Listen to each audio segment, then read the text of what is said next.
মুরব্বি মুরব্বি, কি দেখে খেতে ইচ্ছা করতেছে? তো আজই বানিয়ে ফেলুন আমার এই রেসিপিটা দেখে, খুব সহজে, খুব মজাদার, খুব লোভনীয় ডিমের এই ভাইরাল রেসিপি। হ্যালো এভরিওয়ান, আসসালামু আলাইকুম। শুরুতেই আপনাদের একটা লোভনীয় খাবার দেখে দিলাম, সেটা হচ্ছে ভাইরাল ডিম রেসিপি। এটা কিন্তু আমার পেজে এর আগেও আমি একবার আপলোড করেছিলাম এই ভিডিওটা, তবে আজকেরটা কিন্তু একটু স্পেশাল। ওইটা ছিল বাবার বাড়িতে, এটা হচ্ছে শ্বশুর বাড়িতে।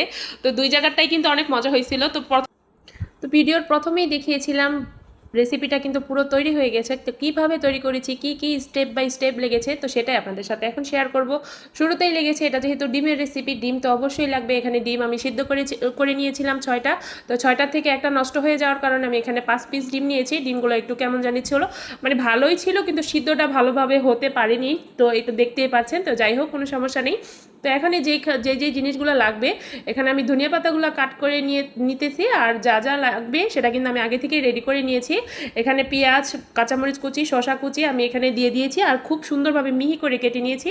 এখন আমি এই সসটা বানিয়ে নিব, যেটা চাটনি আছে এখানে, তারপর হচ্ছে ম্যাগি মশলা, যেটা প্রাণ ম্যাগি মশলা যেটা, সেটা এখানে আমি মিশিয়ে দিচ্ছি। এটা কিন্তু পুরো মশলাটা আমি এখানে দিয়ে দিয়েছি। আর এটা হচ্ছে চিলি ফ্লেক্স বা শুকনো মরিচের গুঁড়া, যেটা আপনারা টেলে নিয়ে আপনারা গুঁড়া করে নেবেন হাতে। তারপর একটু লবণ দিয়ে ভালোভাবে এখানে মেখে নিচ্ছি। আর হ্যাঁ, এখানে কিন্তু আমি টমেটো সসও ইউজ করেছি। টমেটো সসটা কিন্তু মাস্ট বি এখানে লাগবেই, কারণ টমেটো সসটা আমি ভিডিওতে দেখাতে পারিনি। তো অনেকেই ভাববেন যে টমেটো সসটা তো দেননি, আমি এখানে মুখে বলে দিলাম। আর যেটা করেছি, 2 প্যাকেট টমেটো চাটনি আমি এখানে নিয়েছি, সরি, যে তেঁতুলের চাটনি, ওইটা 1 প্যাকেট দিয়েছি। আরেক প্যাকেট আমি গার্নিশিংয়ের সময় দিয়ে দিব, আপনারা দেখতেই পারবেন। তো যেটা করলাম, এখন শুরুতেই সুন্দরভাবে একটা আপনাদেরকে দেখিয়ে দিলাম। এখন যেটা করব, ডিমটা মাঝখান থেকে অল্প একটু চিড়ে নিয়ে তারপর ভিতরে আমি যতটুকু সম্ভব আমি এই মশলাটা দিয়ে দিব।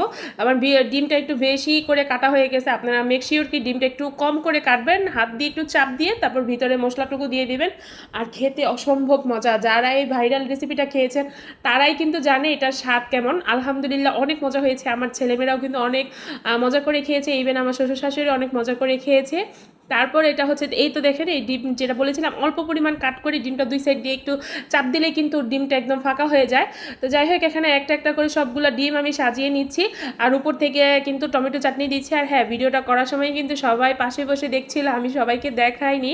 যাই হোক, সবাই বলতেছিল কখন বানাবা কখন বানাবে, শেষ কখন হবে, একদম খাওয়ার জন্য সবাই অস্থির হয়ে যাচ্ছিল। আসলে এমন একটা জিনিস, অস্থির হয়ে মানে না হয়ে তার উপায় নেই। আর 1 পিস ডিম খেয়ে কিন্তু কখনোই মন ভরবে না। যারা একটু ডিম লাভার, যারা একটু ডিমটা পছন্দ করে, তারা মনে হয় 2-3 পিস অনায়াসে খেয়ে ফেলতে পারবে। তো যাই হোক, 2-3 পিস তো আর খাইনি, 1 পিস খেয়েছি, সেটা অনেক মজা লেগেছে। নেক্সট টাইম হয়তো আরও বেশি করে খাবো ইনশাল্লাহ, কারণ আমার হাজব্যান্ডকে তো মজাটা বুঝাইছি, ওনার তো 1 পিসে হয় নাই। তারপরে যাই হোক, তাকে আরেকটা দেওয়া হয়েছিল। এই তো আমার সব কিছু গার্নিশিং করা শেষ, আমি বড় প্লেটটা সাইডে রেখে এটার মধ্যে নিয়ে নিলাম। এই তো আমার হাজব্যান্ড নিয়ে নিচ্ছে, যেটা উনি খেতেছিল সবচেয়ে ভালো লাগছে। এখন আমার ছেলেকে দিচ্ছি। তো আমার ভাইরাল রেসিপিটা কেমন লাগলো সবাই কমেন্ট করে জানাবেন। আল্লাহ হাফেজ, টাটা।